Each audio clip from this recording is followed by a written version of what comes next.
A ver, ¿cómo le hacemos para construir sociedades más seguras?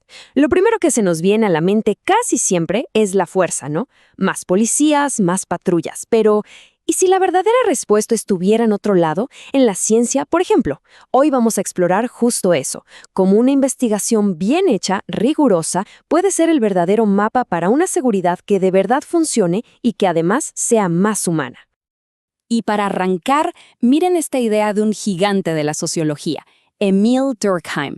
Lo que él nos dice es algo fundamental.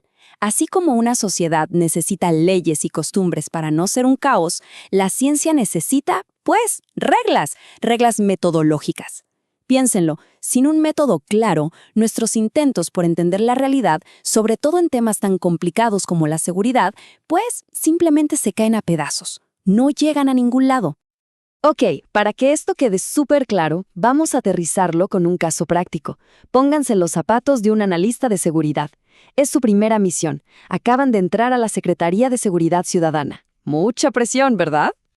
Y de repente, les ponen sobre el escritorio un expediente grueso que dice Operativo Frontera Norte. Suena importante, ¿eh? Y lo es. Se trata de una intervención coordinada, de alto nivel, para frenar redes de tráfico y contrabando en una zona, digamos, muy conflictiva. A simple vista, todo parece sacado del manual. Pero aquí es donde la cosa se pone rara. Empiezan a revisar los informes y algo no checa. Por un lado, los números se ven geniales. Más arrestos, más decomisos, cualquiera diría que es un éxito rotundo. Pero al mismo tiempo, la gente de las comunidades locales no quiere saber nada de las autoridades. Se resisten. Y lo que es peor, algunos hasta ven a grupos armados ilegales como sus protectores. O sea, la estrategia, a pesar de los números bonitos, está fracasando. Y feo. Y aquí está el clic, el momento de la revelación. El problema no es solo operativo. No se soluciona con mandar más patrullas o más soldados. El problema es de método. La pregunta clave entonces es, ¿cómo le hacemos para entender qué está pasando de verdad, más allá de esas cifras que, a todas luces, no nos están contando toda la historia?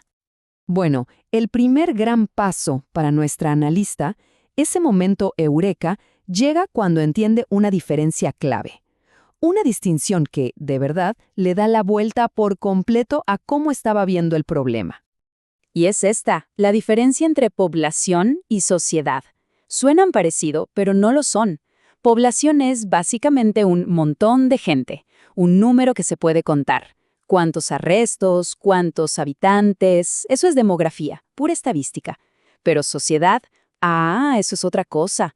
Es la telaraña de relaciones, la cultura, la confianza, la historia que une a esa gente. Eso justamente es lo que estudian las ciencias sociales.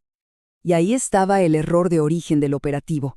Estaban obsesionados con los datos de población, las tasas de arresto, pero se estaban olvidando por completo del contexto de la sociedad, o sea, de la confianza, o la falta de confianza, de la gente en las instituciones.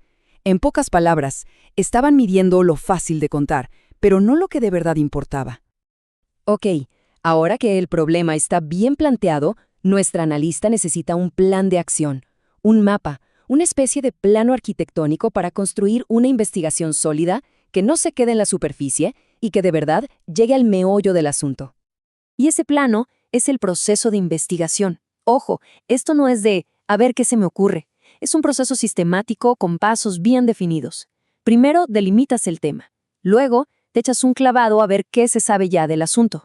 Después, formulas una pregunta de investigación súper clara. Con base en eso, fijas tus objetivos y finalmente propones una hipótesis, que no es más que una respuesta provisional, una corazonada informada que va a guiar todo tu trabajo. Y de todos esos pasos, el punto de partida, la piedra angular de todo, es la pregunta de investigación. Pero no puede ser cualquier pregunta. Una pregunta vaga como ¿por qué hay violencia? No nos sirve de nada. Tiene que ser algo mucho más preciso, mucho más enfocado. Una pregunta que de verdad se pueda investigar con datos, con evidencia. A este proceso, los científicos sociales le ponen un nombre un poco técnico, operacionalizar. Pero no es tan complicado como suena.